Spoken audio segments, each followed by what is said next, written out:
पुण्यात गँगवॉरची शृंखला निरंतर। 18 वर्षीय आयुष कोमकरची हत्या, वडील गणेश कोमकर शेवटचा निरोप देण्यासाठी पॅरलवर। आतापर्यंत 6 जण अटकेत, बंडू आंदेकर बद्दल मोठे आरोप। नेमकं काय घडले मागील 3-4 दिवसात पहा। नमस्कार, मी कनिष्का आणि आपण पाहत आहात आपला आवाज न्यूज नेटवर्क।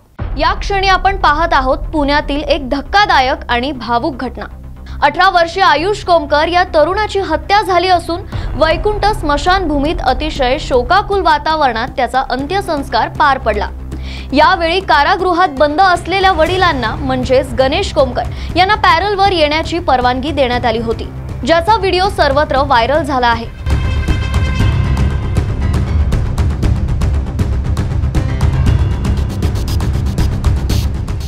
आता पाहूया ही घटना कशी घडली, काय परिस्थिती होती आणि गुन्हेगार कोण।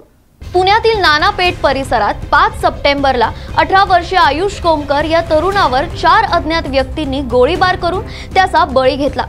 हा प्रकार एका जुन्या गँगवॉरचा घटक असल्याचे पोलिसांच्या तपासात समोर आले आहे।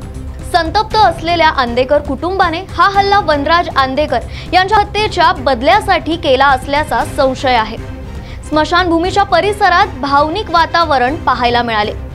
गणेश कोमकर पॅरोलवर येऊन हातात मुलाचा पाठवलेला कार्ड धरून म्हणाले, बाळा तुला चॉकलेट घेऊन आलोय मी, माझ्या मुलाची काय चूक होती।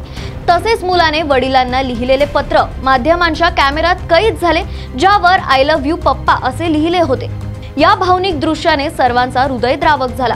पोलिसांनी आतापर्यंत 6 जणांना अटक केली आहे, ज्यात बंडू आंदेकर देखील समाविष्ट आहे। या प्रकरणात आंदेकर कोमकर कुटुंबातील वाद हेच मुख्य कट्टर कारण ठरले आहे। गुन्ह्याच्या जागेपासून संबंधित 11 टीम तपास करत असून या प्रकरणाने पुण्यातील शांततेला गडद ठसा उमटवला आहे।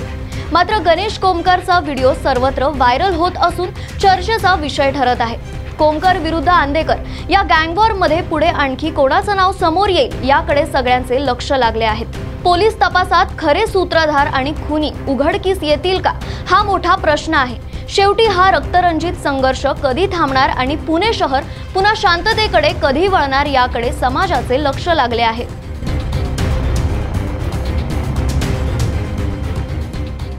विद्येचं माहेर घर अशी ओळख असलेल्या पुण्यात दिवसाढवळ्या होत असलेले खून, कोयता गँगची दहशत, व्यसनाधीन तरुणाई या सगळ्या गोष्टींमुळे पुणे शहराच्या ओळखीला गालबोट लागत आहे का? या सगळ्या घटना रोखण्यात पुणे पोलीस अपयशी ठरत आहेत का? याबद्दल तुमच्या काय प्रतिक्रिया आहेत त्या आम्हाला कमेंट करून नक्की कळवा। अशा नवनवीन अपडेट्स मिळवण्यासाठी पाहत रहा आपला आवाज, हाक तुमची साथ आमची। धन्यवाद।